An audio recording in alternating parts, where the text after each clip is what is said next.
Shalom Bapak Ibu Saudara yang kekasih di dalam Tuhan. Senang sekali bisa berjumpa kembali dengan saudara dalam materi Triparti di minggu keempat bulan Maret tahun 2023. Nah, judul khotbah saat ini adalah mujizat di tengah krisis. Ayat pokoknya saya ambil di dalam 1 Raja-Raja pasal 17 ayat 16. Demikian firman Tuhan, tepung dalam tempayan itu tidak habis dan minyak dalam buli-buli itu tidak berkurang seperti firman Tuhan yang diucapkannya dengan perantaraan Elia. Nah, Bapak Ibu Saudara, janda di Sarfat mengalami mujizat Tuhan karena dia memberi di atas rata-rata.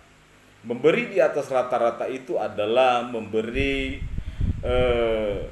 tidak umum, ya, tidak seperti orang kebanyakan memberi yang tidak lazim orang lakukan.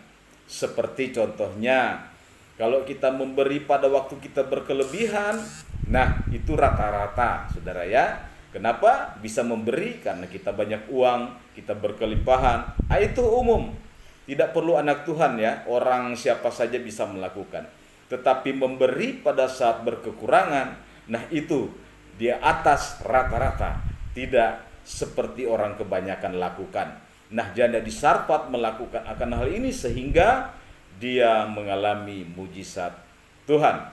Nah, Bapak Ibu, teladan janda di Sarfat ini mari kita contohi, mari kita lakukan agar supaya kita mengalami mujizat Tuhan.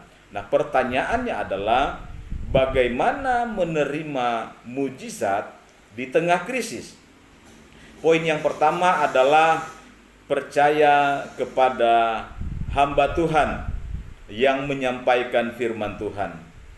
Di 1 Raja-Raja pasal 17 ayat 15 dikatakan, lalu pergilah perempuan itu dan berbuat seperti yang dikatakan Elia. Maka perempuan itu dan dia serta anak perempuan itu mendapat makan beberapa waktu lamanya. Nah, saudara, percaya firman Tuhan yang berkuasa yang disampaikan oleh hamba Tuhan itu, ya. Bagaimana kita berkata kita percaya kepada firman Tuhan, tetapi kita tidak percaya kepada hamba Tuhan? Nah, untuk supaya firman Tuhan itu benar-benar terjadi di dalam hidup kita, tentunya kita harus percaya kepada siapa yang menyampaikan firman Tuhan, ya. Jadi kita percaya, kita menaruh hormat kepada hamba Tuhan, tentunya akan membuat mujizat itu terjadi dalam hidup kita.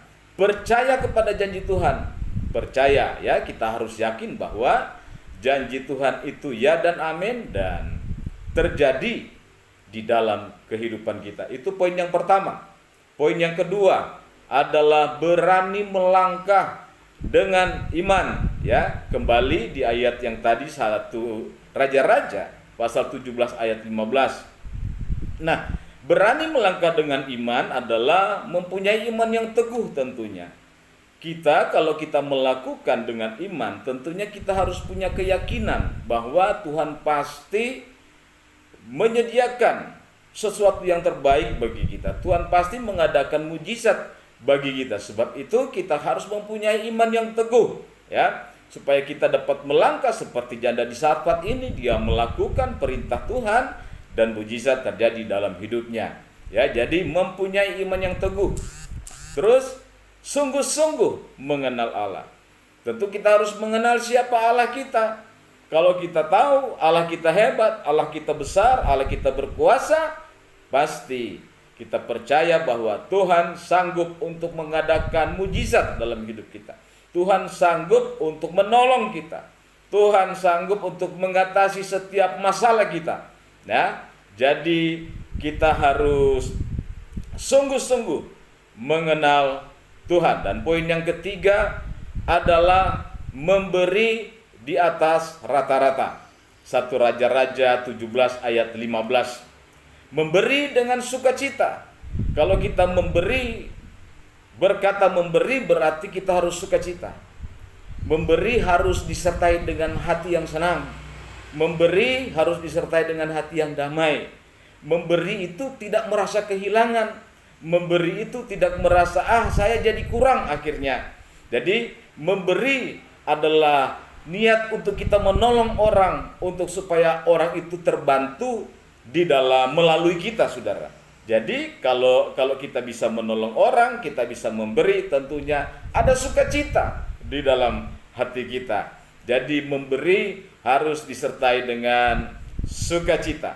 Nah, memberi di atas rata-rata artinya tidak hitung-hitungan dengan Tuhan.